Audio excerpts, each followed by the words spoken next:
गुजरात वो जगह है जहां महात्मा गांधी जी ने जनूबी अफ्रीका से वापसी के बाद अजीम तहरीक का आगाज किया। साबरमती से उन्होंने सत्याग्रह का ताकतवर पैगाम कौम को दिया। कांग्रेस पार्टी आज भी गांधीई नजरियात और उसूलों के लिए पुरज़्म है, लेकिन आज हमारा स्वराज बीजेपी की पॉलिसियों से खतरे में है, जो जमहूरी अक़दार को नज़रअंदाज करती है और इज़हार राय की आज़ादी को दबाती है। बीजेपी करवनी पूंजीवाद को बढ़ावा दे रही है, जबकि कांग्रेस सबके लिए तरक्की, आज़ादी और आईनी जमहूरियत की वकालत करती है। Bhatti Vikramarka, deputy CM Telangana. Gujarat is a place where Mahatma Ji, Gandhi Ji, where he started a great movement when he came from South Africa. Here the Sabarmati Ashram Flag, he has given a message to the whole country. The Satyagraha and the independence for this country is the only solution for all the problems. So the Congress party still, even till today, also believes in Gandhian ideology and Gandhian principles, and not only the Gram Swaraj is also our ultimate motto. Today, unfortunately, the Swaraj which we brought by the Indian National Congress is at a serious stake, where the BJP government is not believing in democracy. It will not allow the freedom of expression, and the wealth and resources are being given to the crony capitalists, and no secular kind of a thought process in this country. He wants only decisive forces and division of the society, and by doing all these kinds of things, they want to retain the power in the country instead of building the country. So whereas the Congress party, Indian National Congress party, under the leadership of Mallikarjun Kharge ji and Rahul Gandhi ji, today is given a call all of the country, by doing a Bharat Jodo Yatra. He has given a message to the people: the wealth and resources of this country have to be with the country and to the people of this country only, not to be given to the crony capitalists. And there has to be, people, whoever living in this country, taking birth, are all Indians only. You should not divide the society, create hatred among them, and with that hatred, you cannot build the nation.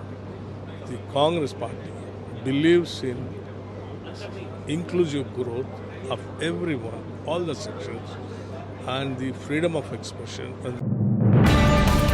Congress MP Chamala Kiran Kumar Reddy ने कारपोरेटरों की तौहीन की। उन्होंने कहा कि जैसे ही बंडी संजय तेलंगाना आते हैं, वो कारपोरेटर की तरह बात करने लगते हैं। कारपोरेटर्स जैसे बगैर समझ के बोलते हैं, वैसे ही बंडी संजय बोलते हैं। मैं पहली बार एमपी बना हूं, इसलिए अगर कुछ गलत कहा भी तो लोग मुझे मुआफ करेंगे। चामिला किरण कुमार रेड्डी। నేను మాట్లాడితే ఇంకా కొంచెం క్షమిస్తారు తప్పు మాట్లాడితే, ఎందుకంటే ఫస్ట్ టైం ఎంపీ అయ్యాడు, సరిగ్గా సబ్జెక్ట్ లేదు, ఏదో ట్రై చేస్తుడు, నేర్చుకుంటుడు, ప్రెస్ మీట్లు పెట్టి తప్పుడు మాట్లాడుతుండు కదా, పోనీ పిల్లగాడు అంటారు. బండి సంజయ్ గారి గురించి ఎక్కువ చెప్పనవసరం లేదు. బండి సంజయ్ గారు తెలంగాణలో ల్యాండ్ కాగానే కార్పొరేటర్ అవుతాడు. సో ఆయన తెలంగాణకు రాగానే ఆయనలో పరకాయ ప్రవేశం చేశాడు కార్పొరేటర్. సెంట్రల్ మినిస్టర్ నుంచి బాడీలో కార్పొరేటర్ వస్తాడు, కార్పొరేటర్ మాటలు మాట్లాడతాడు. కార్పొరేటర్ అంటే కార్పొరేటర్కి పెద్ద అవగాహన ఉండదు. आज मुनक़िदा तौसीई CWC इजलास में 158 अराकीन मौजूद थे, जिनमें PCC सदर, CLP लीडर, वज़राए आला, मुस्तकिल और खुसूसी मदू शामिल थे। इजलास में सरदार वल्लभ भाई पटेल से मुतालिक एक खुसूसी करारदाद पर बहस हुई और वो मंजूर की गई। कल 2 और करारदादों पर बात होगी, जिनमें एक कौमी उमूर और दूसरी गुजरात की सियासी सूरत-ए-हाल से जड़ी होगी। कांग्रेस की इस मीटिंग का गुजरात में इनेकाद और सरदार पटेल जी के यादगार मकाम पर होना एक तारीखी पैगाम है। जयराम रमेश। आज 158 सदस्य मौजूद थे, एक्सटेंडेड कांग्रेस वर्किंग कमेटी के सदस्य, जिनमें सारे PCC अध्यक्ष, सारे CLP लीडर, हमारे मुख्यमंत्री और सारे CWC के परमानेंट, स्पेशल और इनवाइटी, कुल मिलाकर 158 सदस्य मौजूद थे। न्याय पथ अधिवेशन में आज एक्सटेंडेड CWC का है और कल AICC का होगा।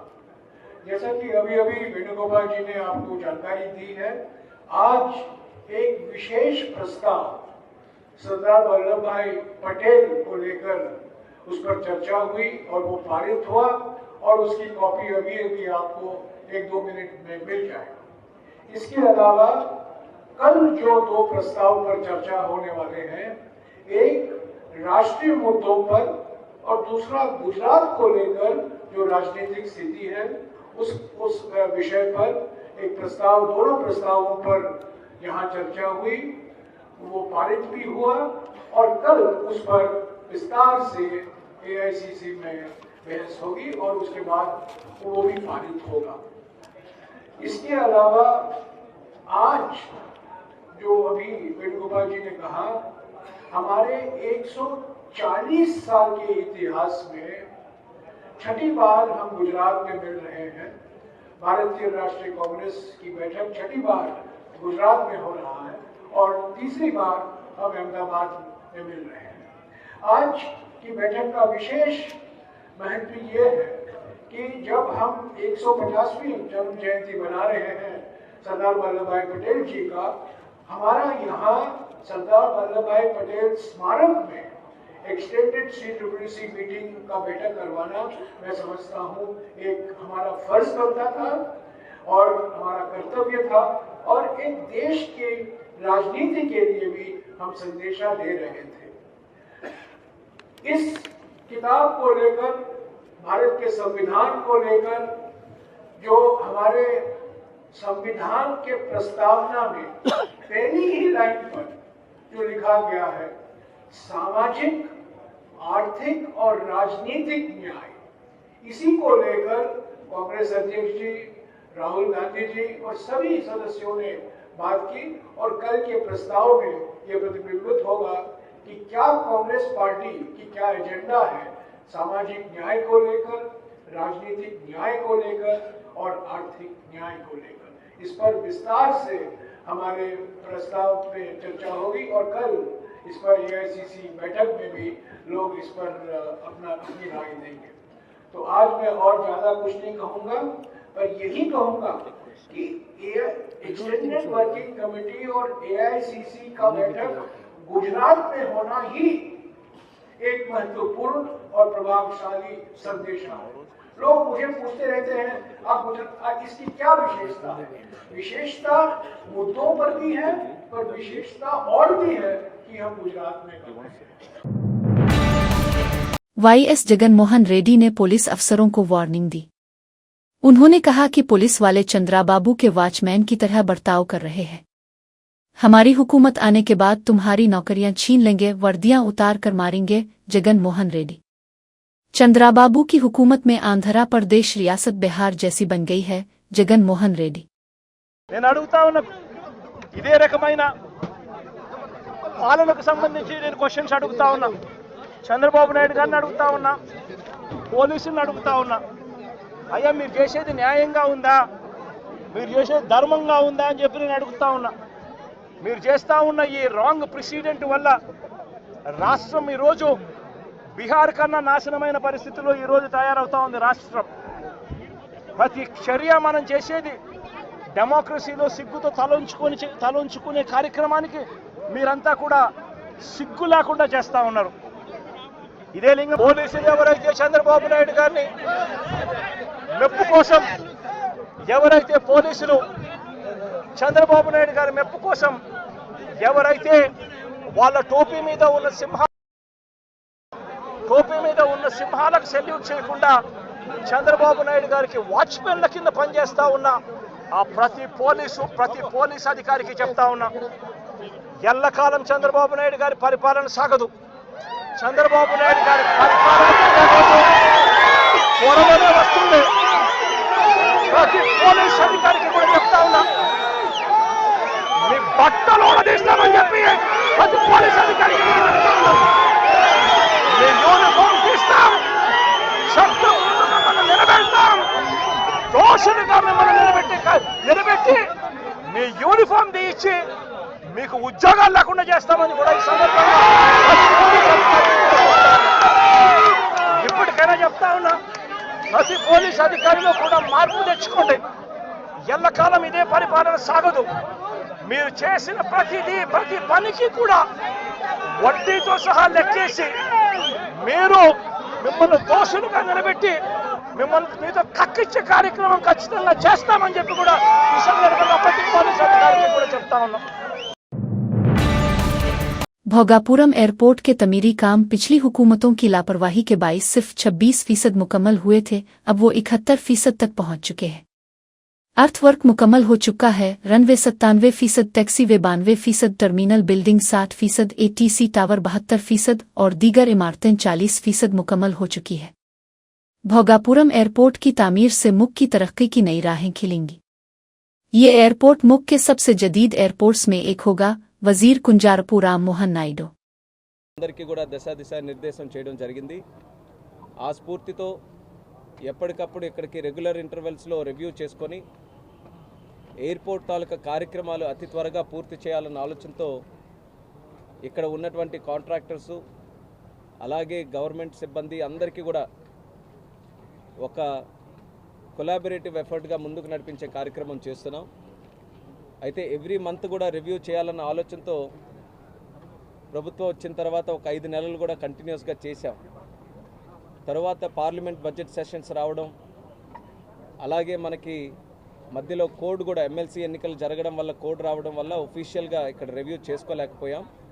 మళ్ళీ ఇప్పుడు పార్లమెంట్ బడ్జెట్ సమావేశాలు కూడా పూర్తయిన వెంటనే ఏప్రిల్ నెలలో ఈరోజు రివ్యూ చేసుకున్నాం.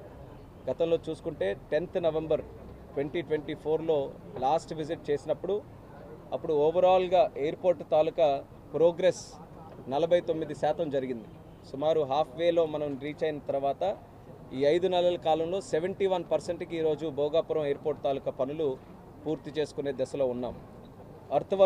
ఏవైతే ఎర్త్ వర్క్స్ ఎయిర్పోర్ట్ తాలూకా కాంపౌండ్ సైట్లో మనం అందరూ కూడా చేయాల్సి ఉన్నాయో అది ఆల్మోస్ట్ 99.3% గతంలో జరిగితే ఇప్పుడు పూర్తిగా 100% ఎర్త్ వర్క్స్ అన్నీ కూడా మనం సైట్లో కంప్లీట్ చేసుకోవడం జరిగింది. ఎయిర్పోర్ట్కి ముఖ్యమైనటువంటిది రన్వే తాలూకా పనులు 65% గతంలో జరిగితే ఇప్పుడు 97% రన్వే తాలూకా పనులు కూడా మనం పూర్తి చేసుకున్నాం. ట్యాక్సీవే రన్వేకి అదనంగా ఉన్నటువంటి ట్యాక్సీవే కూడా గతంలో 41% జరిగితే ఇప్పుడు 92% వరకు ట్యాక్సీవే తాలూకా పనులు కూడా పూర్తి చేశాం. ప్యాసింజర్ టెర్మినల్ బిల్డింగ్ గతంలో ఇక్కడ మనకు కూర్చునే అవకాశం కూడా లేదు, అటువంటిది ఈరోజు రూఫింగ్ కూడా ఈరోజు చాలా వరకు కంప్లీట్ చేసే పరిస్థితుల్లో ఉన్నారు. पैसेंजर टर्मिनल बिल्डिंग गतंलो 30 EI का मतलब है अनोमोला इंटेलिजेंस। अनोमोला इंटेलिजेंस रियासत में तबाही मचा रही है। रियासत की भलाई के लिए अनोमोला इंटेलिजेंस को किनारे करना जरूरी है। MLC कल्वाकुंतला कविता। जब तक ये इंटेलिजेंस पीछे नहीं हटती रियासत को सुकून नहीं मिलेगा। कल्वाकुंतला कविता।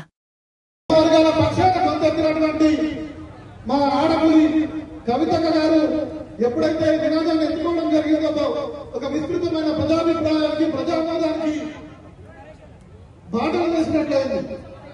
అన్ని జిల్లాల్లో కూడా విస్తృతమైనటువంటి రౌండ్ టేబుల్ సమావేశాలు పెట్టడం మాత్రమే కాక అటు చట్టసభ ఎన్నికల్లో సైతం గొంతెత్తడం, విస్తృతంగా బీసీల హక్కుల కోసం పోరాడుతూనే ఇంకా సూక్ష్మ స్థాయిలో కూడా వివిధ కులాలకు ఉన్నటువంటి వృత్తిపరమైన Mr. Anumala Revanth Reddy, he has constantly told everybody and the whole nation that many of the people here, including the students, have used artificial intelligence to create fake images and fake issues or fake videos. It is not the truth. We are saying it openly today on this public dais that it is not artificial intelligence which is hurting our state today. It is not artificial intelligence which is cheating the BCs today. It is not the artificial intelligence which is cheating the HCU students today. But it is Anumala intelligence. It is Mr. Revanth Reddy's intelligence that is cheating the public of Telangana today. We want the whole country to know whatever happened in HCU, that is a fact. Whatever is happening here today, that is a fact. Rahul Gandhi ji talks about OBC empowerment, but today the OBC census that are done in Telangana are. साबिक cricketer Kedar Jadhav BJP में शामिल हो गए। उन्होंने Maharashtra BJP सदर चंद्रशेखर बावनकुले की मौजूदगी में पार्टी का कसा दोपट्टा ओढ़ा। केदार जाधव ने IPL में Delhi Capitals, Chennai super Kings और सनराइजर्स हैदराबाद जैसी टीमों की नुमाइंदगी की। अब वो सियासत के मैदान में कदम रख चुके हैं। यांचा या ठिकाणी प्रवेश होईल. आदरणीय बावनकुळे साहेब आणि रवी भाऊंना विनंती करतो, सगळ्यांनी खाली बसा प्लीज. आदरणीय बावनकुळे साहेब आणि रवी भाऊंना विनंती करतो की त्यांनी प्रवेश द्यावा. केदारजी जाधव यांचा भारतीय जनता पार्टीमध्ये प्रवेश होतो. जोरदार टाळ्यांनी आजपर्यंत क्रिकेटचं मैदान गाजवलं आणि आता भारतीय जनता पार्टीचं राजकीय मैदान गाजवण्यासाठी केदारजी भारतीय जनता पार्टीत आलेले. त्यांचं या ठिकाणी मनापासून स्वागत करतो आणि केदारजींना विनंती करतो की त्यांनी 2 शब्द व्यक्त करावे.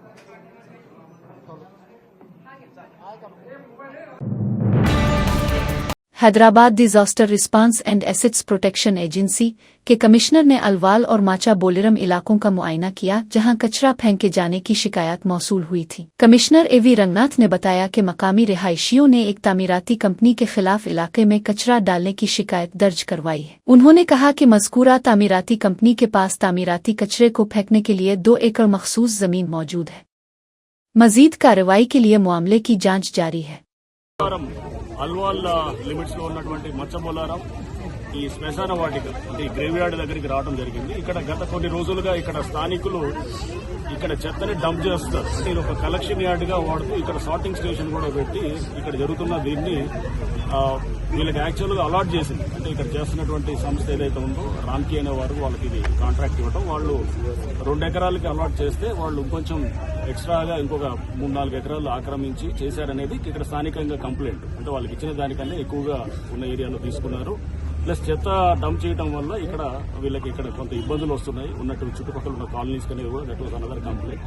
ప్లస్ ఇది గ్రేవ్ యార్డ్ లో వీళ్ళు వర్క్స్ చేయడం తోటి అక్కడ చాలా చోట్ల ఏదైతే గనక వీళ్ళు గతంలో పూడ్చినటువంటి ఇది రెమినెంట్స్ ఏదైతే ఉన్నాయో బోన్స్ ఇట్లాంటివన్నీ కూడా అవి కూడా ట్రేస్ అవుతాయి. దాంతో కొంత ఇబ్బందిగా ఉన్నది అనేటువంటిది ఈ కంప్లైంట్స్ నేపథ్యంలో ప్లస్ రాజకీయ ప్రతినిధి కూడా గత ఎక్స్ ఎమ్మెల్యే గారు మైనపల్లి హనుమంతరావు గారు, ప్రస్తుత ఎమ్మెల్యే గారు రాజశేఖర రెడ్డి గారు, ప్రస్తుత ఎంపీ గారు ఈటల రాజేందర్ గారు, ఇక్కడ ఇది మన మల్కాజ్గిరి ఎంపీ గారు, వీరందరూ కూడా రిప్రజెంట్ చేయడం జరిగింది. మన శనివారం రోజున మంత్రి గారు శ్రీధర్ బాబు గారి దగ్గర నన్ను కూడా పిలిచారు. ఈటల రాజేందర్ గారు ఎంపీ గారు వచ్చినప్పుడు కూడా పిలిచినప్పుడు అక్కడ కూడా మీటింగ్ అయింది. సో పబ్లిక్ ఏదైతే ఈ ప్రాబ్లమ్ ఎక్స్ప్రెస్ చేశారో ఈ ప్రాబ్లమ్ కి ఒక సొల్యూషన్ తీసుకురావాలనేది మంత్రి గారు మాకు ఆదేశించారు. అట్లానే జీహెచ్ఎంసీ కమిషనర్ ఇలంబర్తి గారికి కూడా ఆదేశించారు. సో ఈ నేపథ్యంలో ఇక్కడికి రావడం జరిగింది. సో దీన్ని తప్పకుండా రిజాల్వ్ చేస్తాము. రిజాల్వ్ చేసి దీనికి అంత డిస్కషన్ మీద రిజాల్వ్ చేసి పబ్లిక్ ఏదైతే వాళ్ళ కన్సర్న్స్ ఉన్నాయో అన్నింటినీ కూడా తప్పకుండా అడ్రస్ చేసేదానికి చేస్తాము. సో అప్పటిదాకా ఇక్కడ ఏదైతే కన్స్ట్రక్షన్ యాక్టివిటీ జరుగుతుందో ఆ కన్స్ట్రక్షన్ యాక్టివిటీ కూడా జరగకుండా ఆపాలని చెప్పి కూడా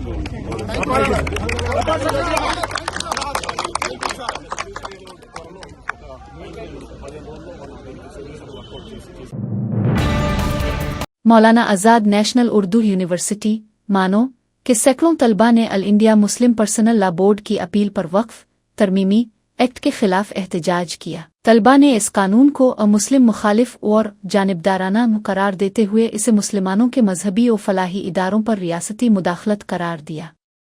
एहतजाज फॉर मूवमेंट और जियो जैसी तंजीमों के ताउन से मुनक़िद हुआ। तलबा रहनुमाओं ने इस कानून को आइन की खिलाफ वर्जी और मुसलमानों के वजूद पर हमला करार दिया।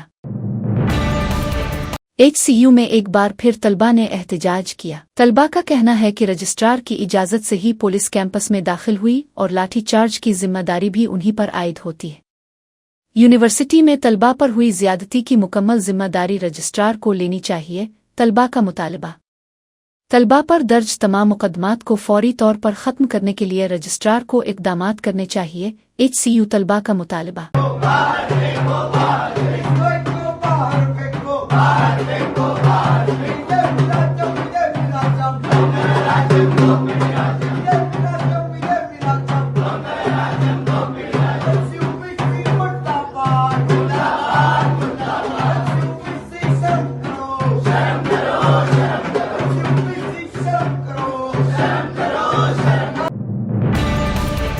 RTC बस उलटने से 15 मुसाफिर जख्मी हो गए। ये हादसा हनुमकंडा जिला के हसनपेर्थी मंडल के चुंतागटू वरंग रोड के करीब पेश आया। जख्मियों को फौरी तौर पर वरंगल के MGM अस्पताल मुंतकिल किया गया। ये हादसा अली असुबह इस वक्त पेश आया जब बस उंगोल से आदिलाबाद जा रही थी।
जिम ट्रेनर को डंबल से मारकर कत्ल कर दिया गया। मीरचल जिला के बुधवीपुल वीरारेड्डी नगर में वाक़ जिनस्ट जिम के कोच किशोर 35 पर 4 अफराद ने हमला किया। किशोर पर उसके दोस्त चंटी और 3 दीगर अफराद ने पुरानी दुश्मनी की बुनियाद पर वहशियाना हमला किया। शदीद जख्मी होने के बाद गांधी अस्पताल मुंतकिल किया गया, जहां इलाज के दौरान किशोर जांबर ना हो सका। सिकंदराबाद फलक नुमा सुपरफास्ट एक्सप्रेस मंगल 8 अप्रैल को एक बड़े हादसे से बाल बच गई, जब आंध्र प्रदेश के श्रीकाकुलम जिला के पास पलासा के करीब ट्रेन अचानक 2 हिस्सों में तकसीम हो गई। हादसा अचानक पेश आया, लेकिन खुशकिस्मती से कोई जानी नुकसान नहीं हुआ। ट्रेन की 2 हिस्सों में तकसीम की वजूहात का पता लगाने के लिए तफ्तीश जारी है। रेलवे हुक्काम ने फौरी कार्रवाई करते हुए सूरत-ए-हाल को काबू में कर लिया। పలాసర్ మనస మధ్యలో పట్టాలు తప్పుకోవడం కాదు, డీలింగ్ సార్. మధ్యలో కప్లింగ్ కప్లింగ్ వదిలేసింది, కొన్ని బోగీలు ఉండిపోయినాయి. పెడతాం.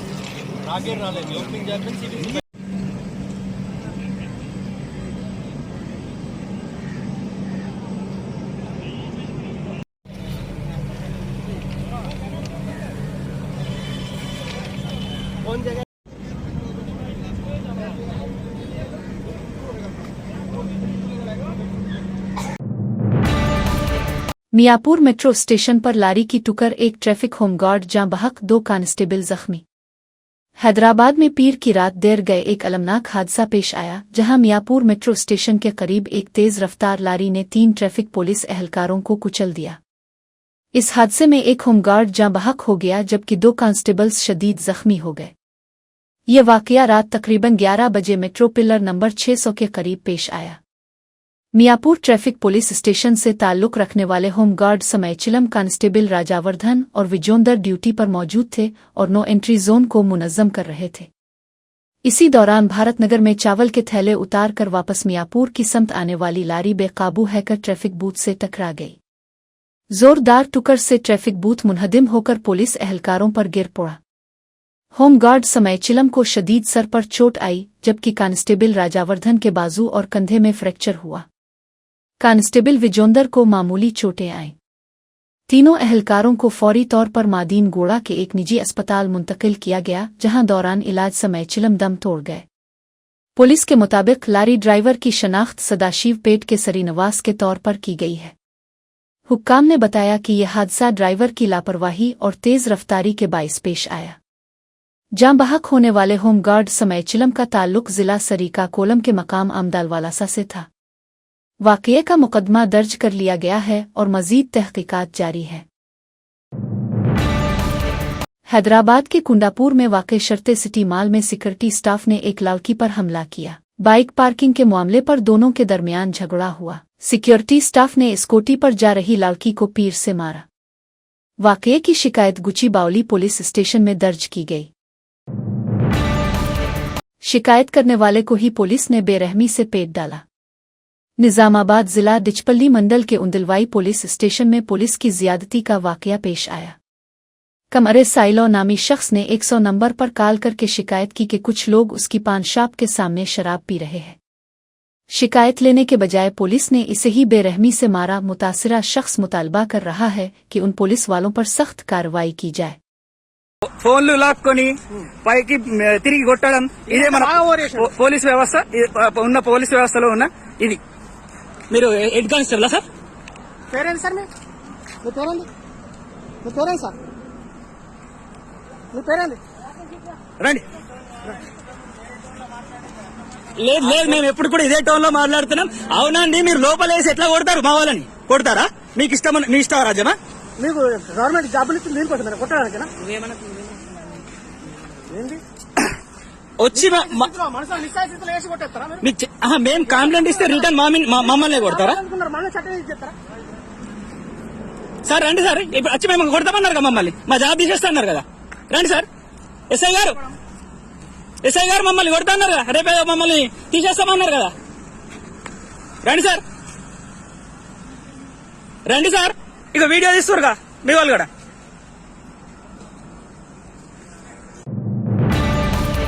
डिप्टी सीएम पवन कल्याण के बेटे के स्कूल में खौफनाक आतिशज़दगी, एक बच्चा जाँ बहक, 19 जख्मी।